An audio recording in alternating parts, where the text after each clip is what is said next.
was still trying to wake myself up from sitting beside that pond and visualizing the sun on the water. It's one of my favorite summertime activities. And I'm really regretting that I didn't follow my mother's advice and continue with those piano lessons that I gave up back in grade 8. If you can arrange it, never follow a guy who can handle the classical grand piano when you're giving a talk on stage. For that matter, I'm kind of surprised to find myself on the stage. Imagine what we've experienced over the course of today. I've been here since 9:30 this morning, and I've been with you to 8,000 feet to the top of a mountain, into jungles, across a desert,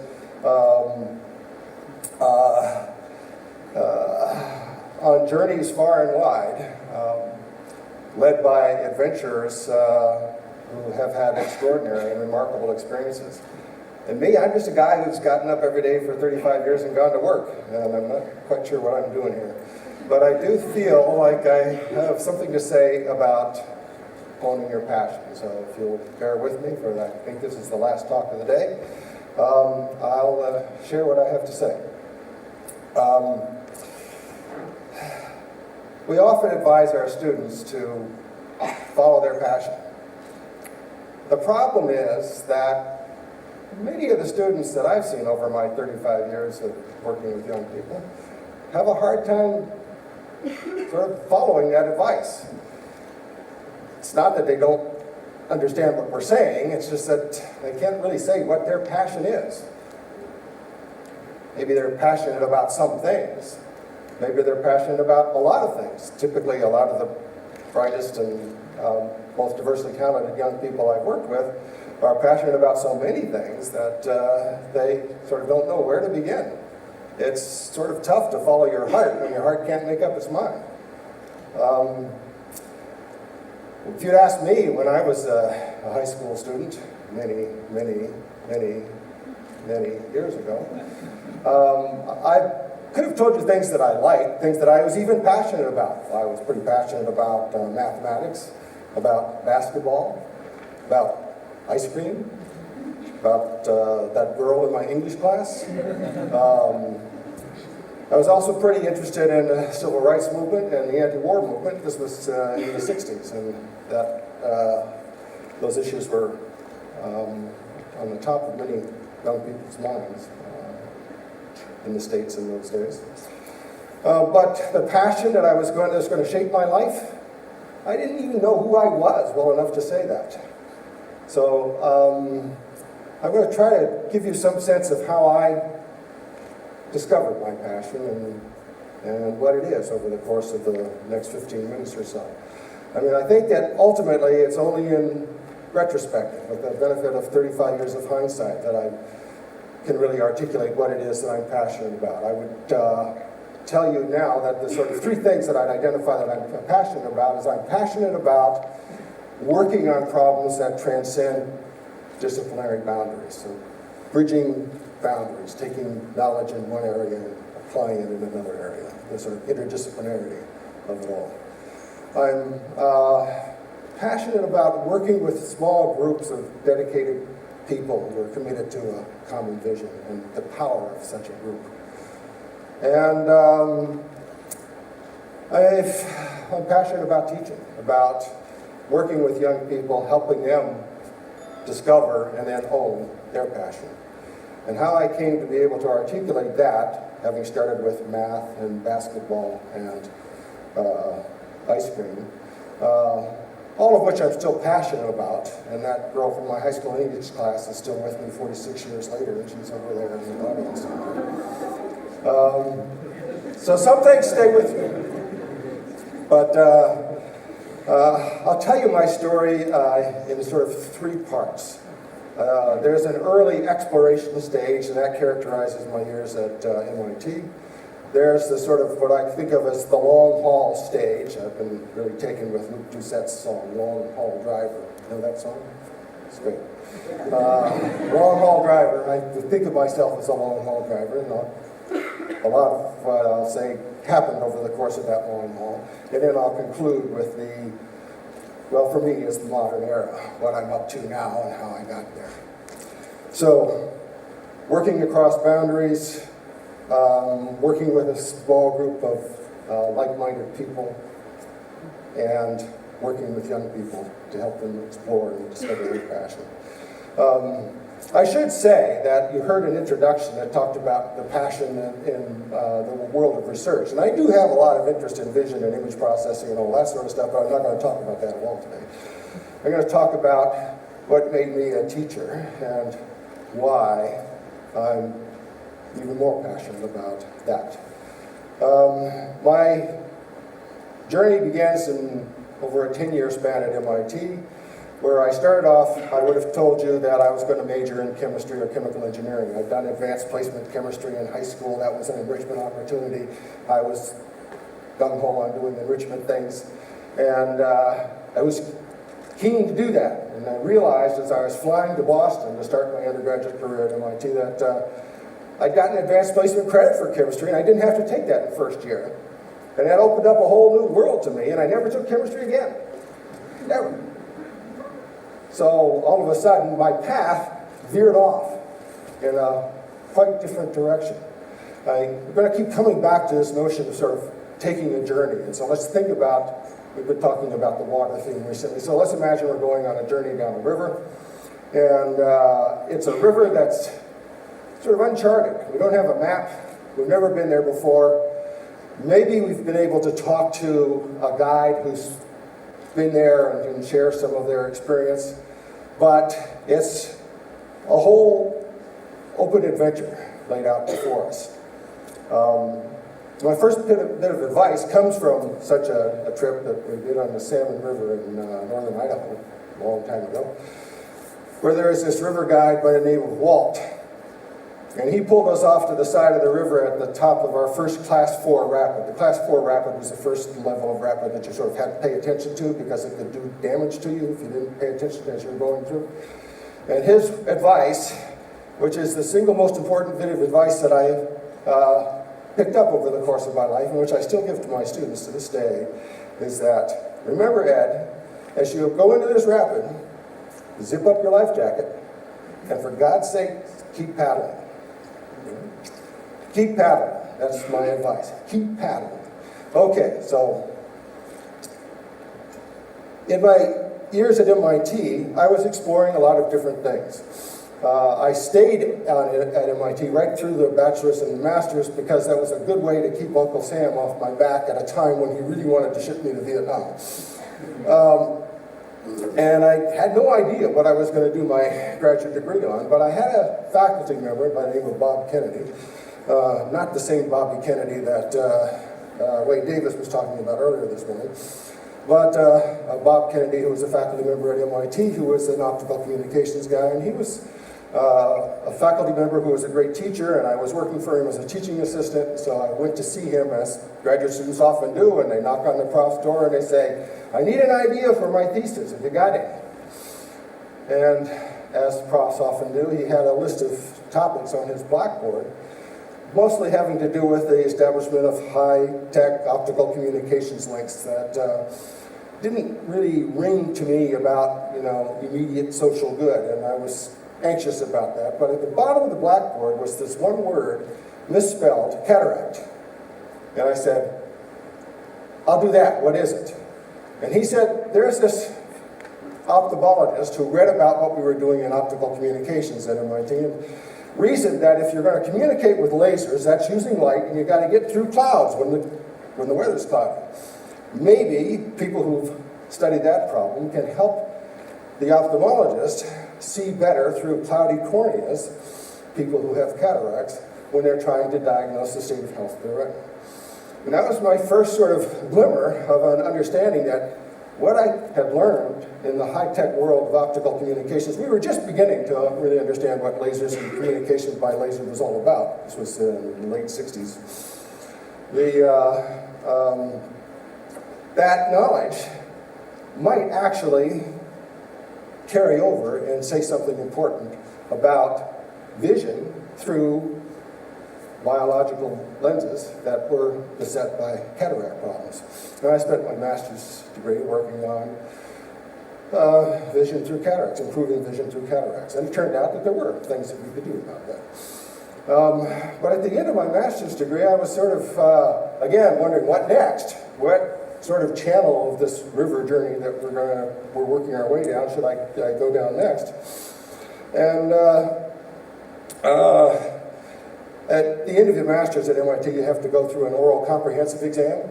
And the committee, after I sort of passed the exam, asked me a kind of killer question. Right? The one question I didn't really have an answer for in this oral exam was, okay, Ed, what are you going to do next? And I said, I don't know. I took some time off, and I wound up having my first exposure to the second of my passions. I told you my first passion was working across disciplinary boundaries, which I began to do in the world of vision. But the second was working with a small group of committed, dedicated people. I had a good friend at the time who was working with an organization called DARE, Dynamic Action Resonance Enterprise, which was all about intervening with troubled teenagers before they got into serious trouble with the law and needed to be put into the system, as they say. And they ran residential-based programs, and they would provide a stable base for these kids to pull their lives back together and get them to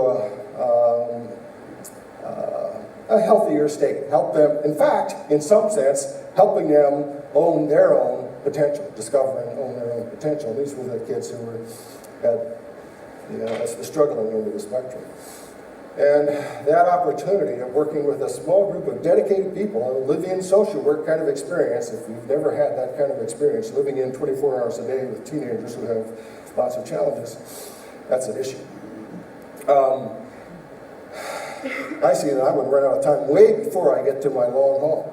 So I'm going to leap ahead from my MIT experience. I went back to get my doctorate at MIT because I thought that in addition to working across boundaries and working with dedicated people, for young people, I was interested in developing myself as a teacher. So I got the doctorate. I wound up coming to the University of Waterloo in 1976. And shortly thereafter, once I'd cleared that sort of first all-important hurdle for junior faculty members, reaching the sort of tenure platform, I got involved working with the Shad Valley Summer Program. Now, some of you know the Shad Valley Summer Program, right? How many know about the Shad program? Not everybody but me.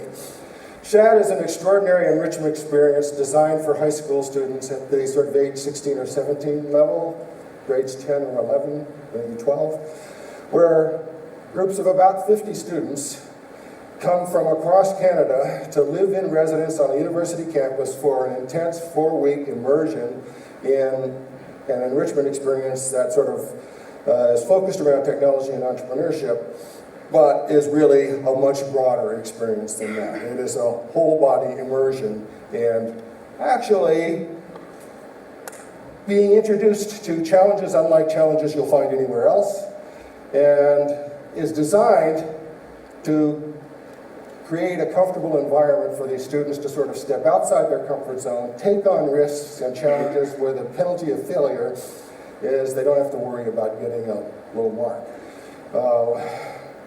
Dan Pink was talking about intrinsic motivation. Shad is all about creating experiences for intrinsically motivated people because we think that that's where real learning comes from.